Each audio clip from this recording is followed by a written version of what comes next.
explains, where the book arises from.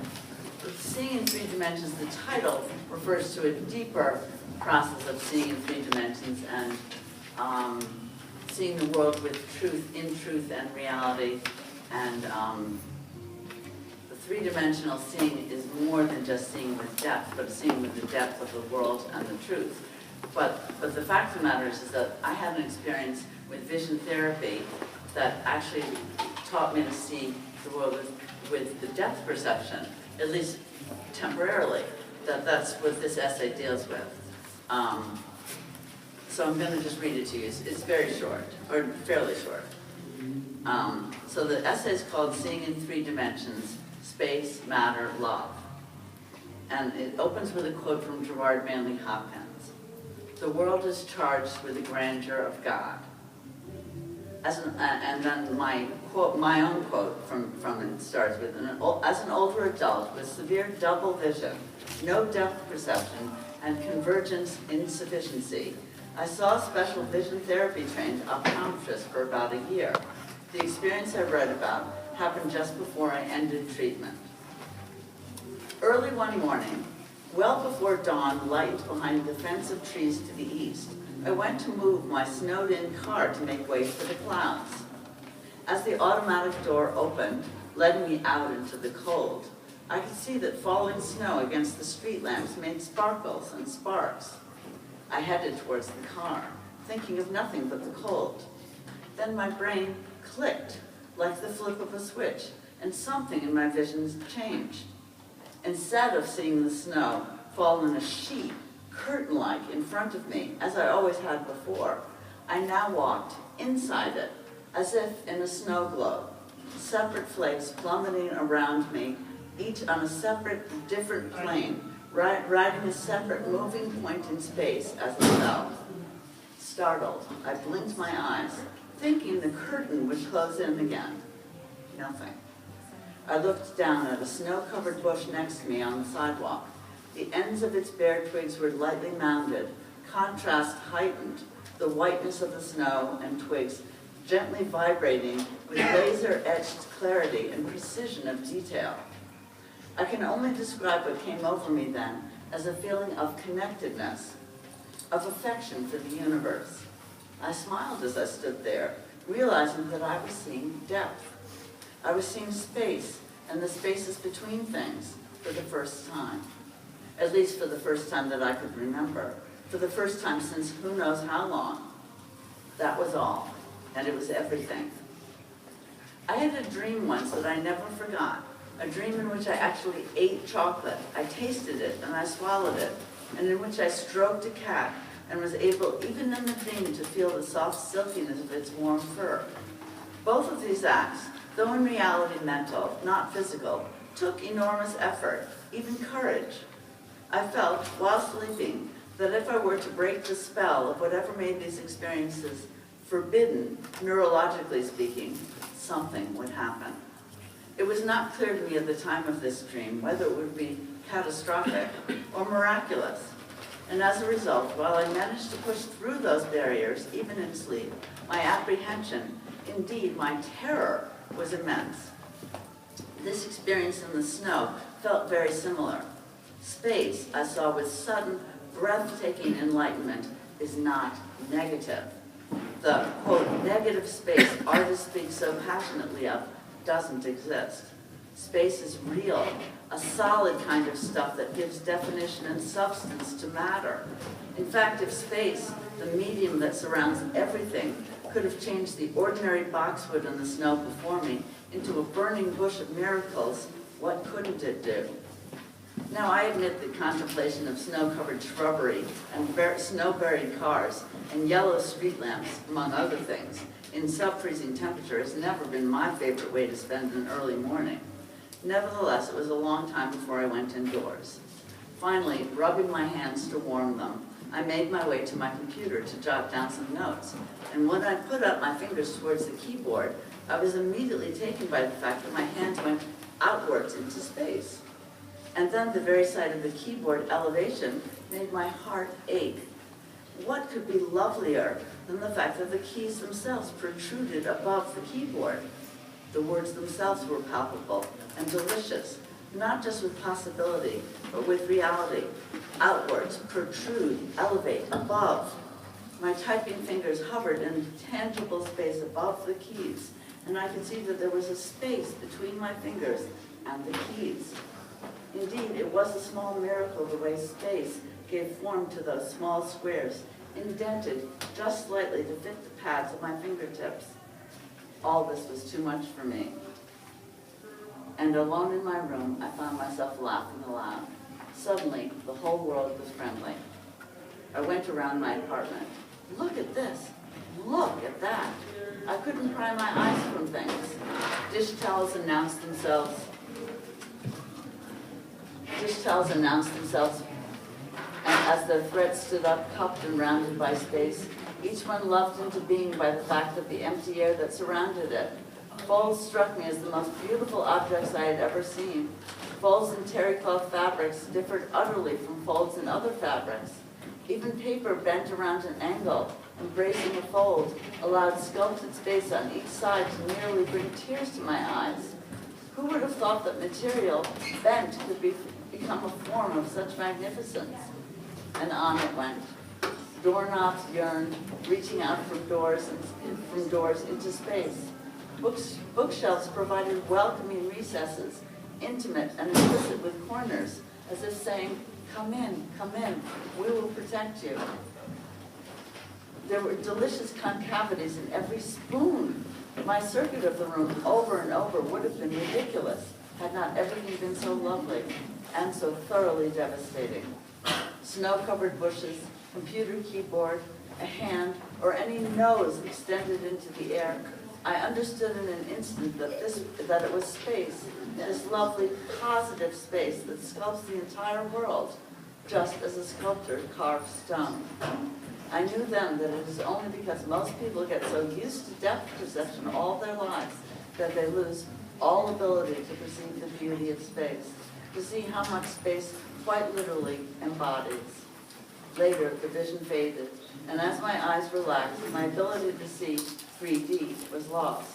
But I still remember, towards the end of the experience, how, as I looked into an empty wastebasket, I was bowled over to understand that it had a rounded interior.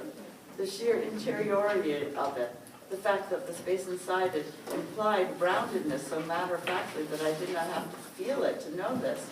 Why hadn't I understood all this? It struck me as a terrible failure, and yet the most transcendent discovery of my life. I knew then that if the world was charged with the grandeur of anything, it must be a positive, optimistic shaper of things, and that this shaper is the world, the universe's creator, which we instead call, as if it were nothing, empty space. Could it be possible that most people will never have an opportunity to experience such overwhelming love for spoons and doorknobs and computer keys, or even for hands above the paper, or every possible human nose that sticks out into space? If so, it might even be the reason we humans have let ourselves destroy our environment, the most precious matter in the creative space around us. Because we did not understand how space is our creator, we have destroyed it, and ourselves in the process. How could we have done otherwise? We did not know because we could not see. And if we could not see, how could we know the truth that space is love that creates the world and makes us and all matter beautiful?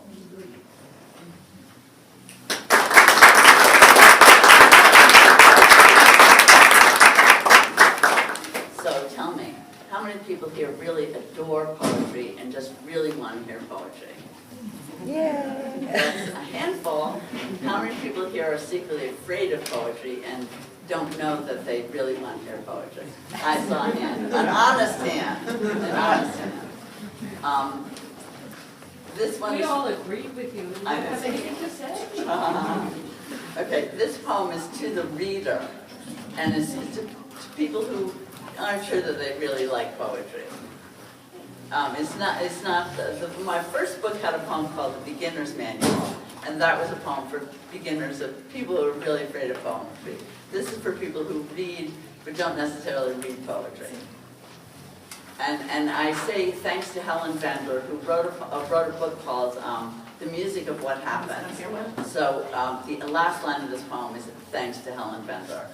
And you'll understand when I get to the end. To the reader, who may be sitting, as I am, in a green recliner with a cup of tea, staring out through the porch to a darkened street lamp outside the diner, with a book in her lap. Mine, I hope. The only book I feel I should have to mention, if I mention a book in a poem I write. To the reader, the nitpicker, the one who may be wondering why on page 47 there are two ands, one right after another, and whose fault that is.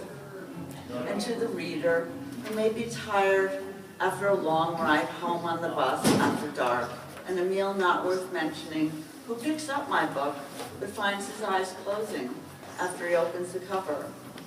I say, forgive me. I am only a writer sitting in a green recliner with a cup of tea. I can't explain those two ands, or the mysterious street lamp, or warm the feet of a tired reader in his bed. I can only put music on and tell him stories to make movies turn in his head, or to let him wait with a sudden understanding that poetry may be all it takes to make a life. Well, my life at any rate. And maybe his, and maybe the nitpickers, and yours too. Staring through the porch to the street lamp where what happens so mysteriously is poetry. And the whole night is wrapped in the words spoken by two strangers meeting there, or not spoken, which is poetry too. And all of us who listen are waiting for the music of what is to happen.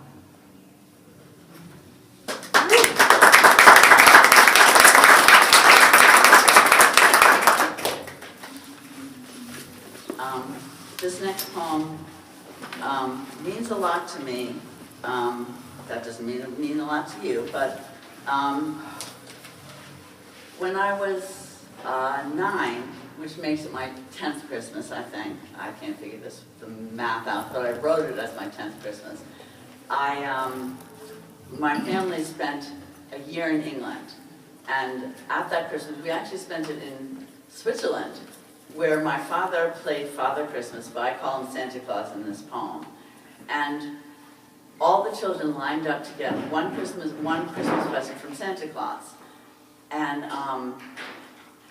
at the end of the line to Santa Claus, there was one very young little boy who, there was not enough Christmas presents to go around. He did not get a present. And I saw this, and I just started to cry, and I immediately walked over to him and gave him my present. And that was fine. The problem was that the adults all applauded. And I did not want their applause. I just wanted him not to cry. I wanted to just make sure that he got a Christmas present. So this poem is based on that event. And other things that happened subsequent to that.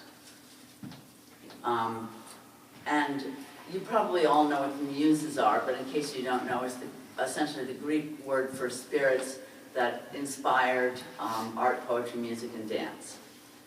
So mosaic is the name of the poem, and mosaic is a word that means from the muses, from Moses, and a work of art created from broken fragments of pottery, stone, or glass. Even the first time, surrender was not hard, though the grown-ups and mothers, with their drinks and swizzle sticks, undoubtedly thought it so when you volunteered your only present that 10th Christmas to a younger child who wouldn't understand being giftless at the tail end of a line to Santa, nor your inherent sin in being born. Such generosity should have stayed between your concept of God and you, but grown-up admiration, you could not hope to make your act unpublic, sullied the soap of any generosity's power to cleanse you. Other atonements followed, only one almost perfect, being perfectly anonymous, spoiled by an accomplice's later telling. Perfection, you never made that grade. Your terrible love for God demanding all life from your life.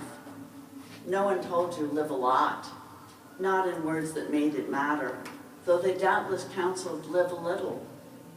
You were always in school to be perfect, never knowing that life is a classroom where one learns to love flaws by throwing bad pots, to shatter them with careful hammer, assembling beauty from broken things.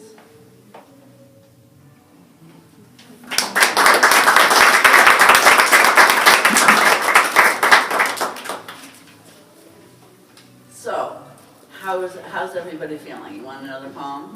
Yes. How about one that has a word that nobody knows? Yes. All right, this poem is called, This Is Not an Epithalamia. This is not an epithalamia, which is Greek for an occasional poem, written for a wedding. And though I've written it for just such an occasion, and it has already mentioned a wedding, and though the wedding happens to be that of my twin sister and a man I really like, it is none of the elements I think belong in an epithalamia. For one thing, it immoderately praises no one. I know the couple in question too well not to praise them with accuracy. For all, they are both my heroes. Adulation derives from words that suggest a dog wagging its tail, the Latin root meaning flattery. But flattery flatters no one, so though I adore them both, I will praise them with moderation. This being, after all, no epithalamia. If I extol instead the steady monogamy of bald eagles and beavers, gray wolves and prairie voles, with their love biochemistry just like our own, fall in love pheromones drawing and binding, what can I say of these two humans, overbrimming like whooping cranes with blessing and blessings, who would dance before dinner each night in their kitchen? Wisdom fails me, my mouth falls empty, I offer what I do, what I am, this poem. So you see, after all, it is an epithalamia. It turns on the point of whooping crane dancing, on the joy and the blessing, on hormones and pheromones, and let us not forget, this wedding.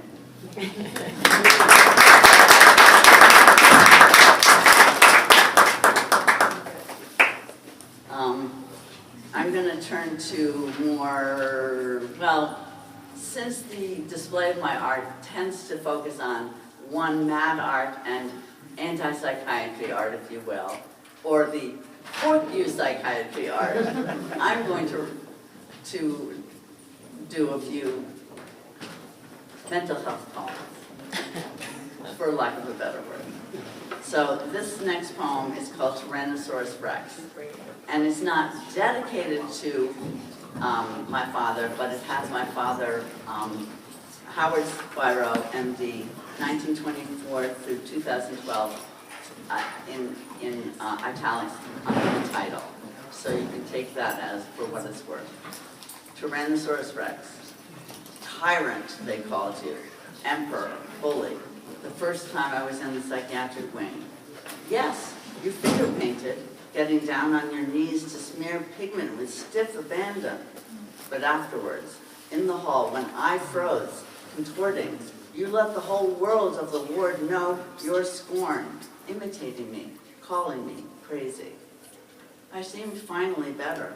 I came home, but when I failed you, leaving med school, an embarrassment and humiliation, who couldn't even keep work as a clerk or waitress, you claimed suddenly you had 3 children, not 4. Between us interposed silence for 40-some years, as I learned to live on $3 a day, writing my life into poems when I had words to share. Years passed inside the bin and out on the farm, as I called the hospital, and those programs by day that structured my life. But hospitals dimly shapeshift after a dozen or more, and there are decades of my life that are lost, even to memory, each melding into another like shadows on night-lit walls in carbon paper alleys. One keyhole through which I see the past, forced shock treatments, drowning anesthetic drops, and stunned awakenings. Then, somehow, there you are, standing in the seclusion room door, resuming a conversation as if begun just yesterday, not decades before, no older, or at least no grayer than Daddy again. Shorter, yes, but kinder. What could I do but respond? I never dreamed that at 83 you'd lose your fire, habanero, old Nero, or that I, Rome, would ever stop burning.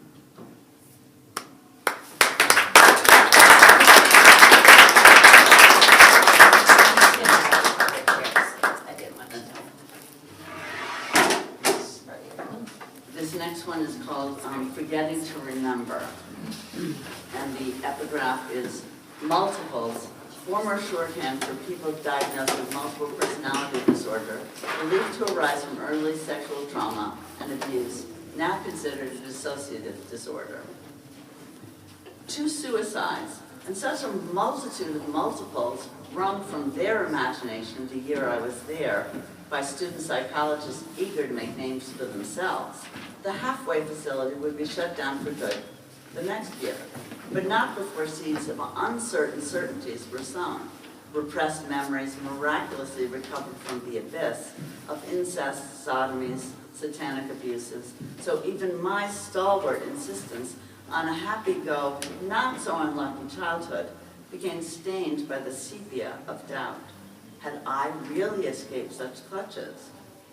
Knowing memory's foibles, it's hard to trust what my Swiss sister tells me was in fact true, that there really were neighborhood bad boys and a shack in the woods where they kept a stash of comic books and pin-up calendars. The price to read there all afternoon, if you were a girl, a field. That I'm not wrong to believe I read my fill of Archie and Prince Valiant and Peanuts inside. Though I had to find my own way out afterwards, after they'd gone, taking their comics with them, leaving just June, now unpinned from the wall, in her tiny shorts, the shine of her raspberry lips pouting next to a tractor. I recall only dry oats falling through the last rays of sun, the smoky smell of sawdust and dust, and grit under my bare feet, my trembling relief as I studied a stroll through the back door at home, perhaps worse for the wear, but on time for supper, so nobody questioned the dirt in my hair.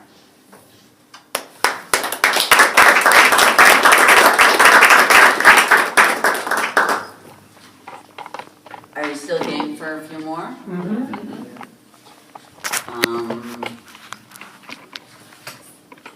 All right, this one is about medication, and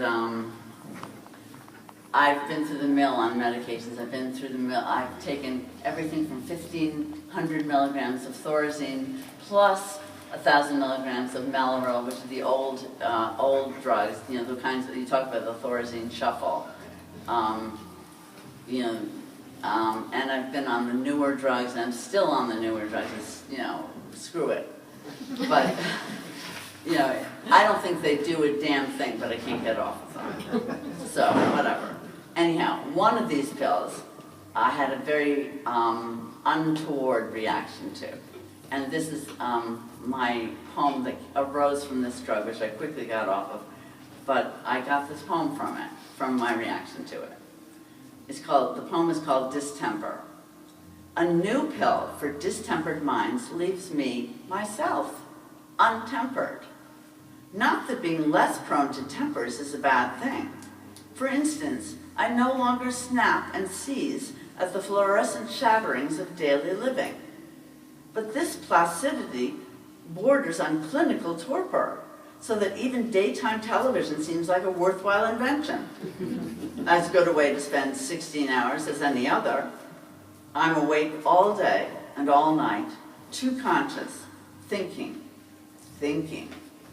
Not bored, but not quite interested enough to put my hands or mind to any enjoyable task, while a K2 of necessities goes undone.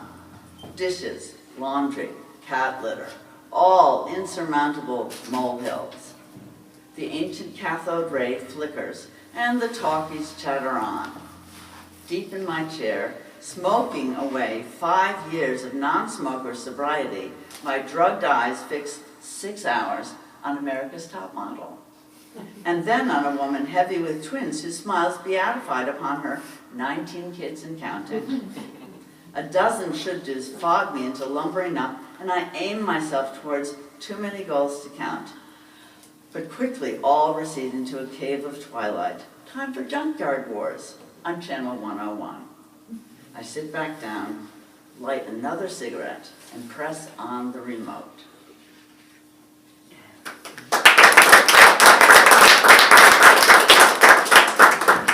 And I think for my second to last poem, I'm going to read you what is, for me, a very painful poem. It happens to be, if you can see the picture over there with the light blue background of me, yes, that one, thank you. The picture sort of tells you everything, but I spent 3 days in the hospital, pinioned like that.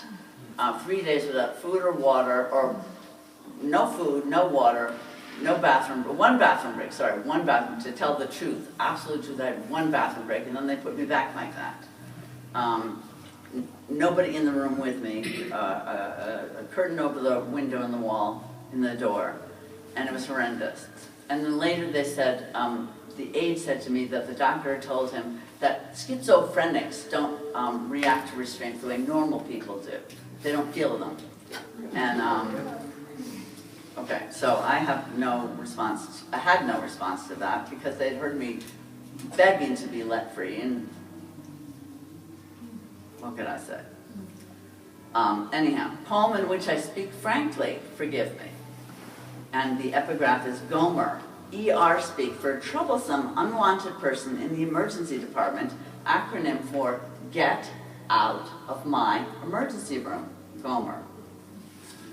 So many times gurneyed in by ambulance and police escort, dangerous to self or others, and too psychotic to cooperate or scribble consent, you suspect by now you are just a Gomer to the snickering scrubs in the ER who whisk you in back with the other disruptives lying in bed, waiting for beds.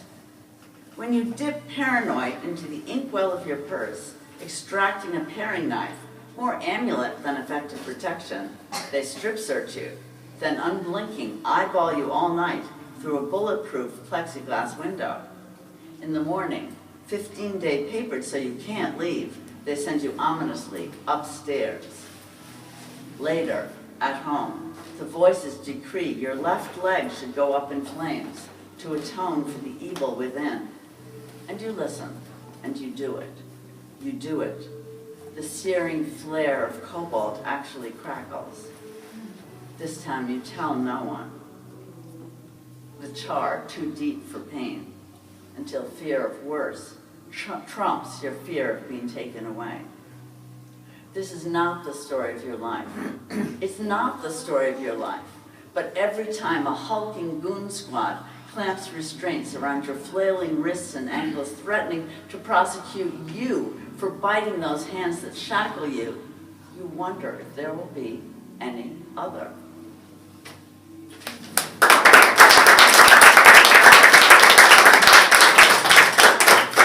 And I'm going to end on this poem, which is not a psychiatric mental health poem, finally. It's a sad poem, but I read a long time ago this article in the New Yorker about the mother of a terrorist, suicide bomber, who almost verbatim spoke the words that I end the poem on, how she would never have let her son do what he did, and she could not forgive him.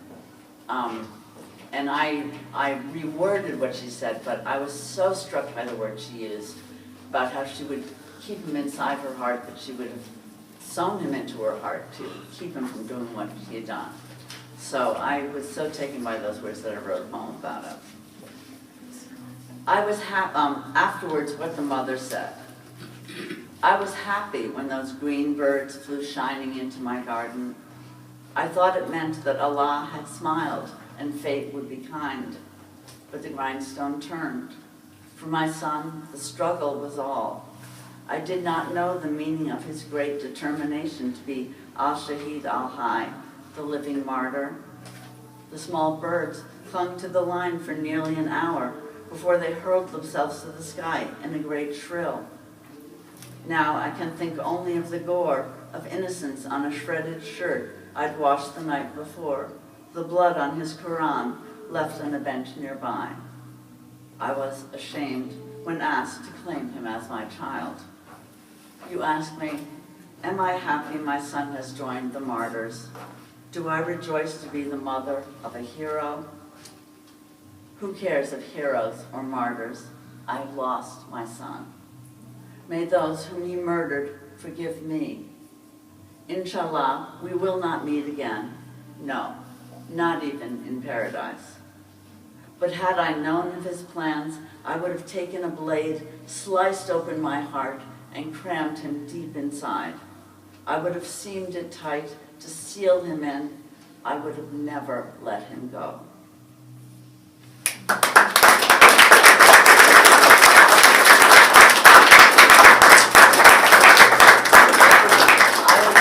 I would be happy to take questions or to show you anything in the art that you have questions about, or if anybody has any questions or whatever. We can do questions now, or we can mingle and do Or, questions, yeah, and whichever. I would be happy to walk by the art and tell you about the art if you have questions about it, whatever you'd like to do. You want to do that? Get up and move around a little All right, bit? I have some Okay. now. I have a Thank- quick question. Yes, Oh, yes, That first essay that you wrote, yes. how did it figure in time in terms of your art before and after? Have you done art before that? I started doing art after a small brain bleed, actually. The timing was very interesting because I never did art until I was 55. I had a very small brain bleed, and about the same time as I started doing art, I woke up one morning and had this message in my brain saying, you have to build a human. And I literally built it. I don't have my iPad here, so I can't show you, but I have it in the back room. But I built this life-size human woman called Decorated Betsy that later won a prize. I sold it for $600, a paper mache. And after that, I was off and running and never stopped doing art since that time. And the vision therapy was a few years later, but I actually stopped the vision therapy because I was afraid that I would lose the sense of beauty in the world. I wanted the memory of beauty, but I did not want, I was afraid I would lose that incredible sense that there was immense beauty in the world if I would take it for granted. So I wanted the memory of it, but I didn't want to lose. So it didn't, Yes. so before you, it didn't, not being able to see in I think I've heard that some people without depth perception it's easier for them to become artists than with depth perception because they can translate an image in 3D to a flat surface easier. I don't know if it's true or not, but it's possible. Anything else I can answer, or do you want me to go around and talk about the art, or want to look at the art? And we do have books for sale, and Yes, we have Pamela books will for be sale, and I will sign. signing books too. It'd be great to That's fine. talk about the art. Okay, I feel good. like- I'd be happy to. All right.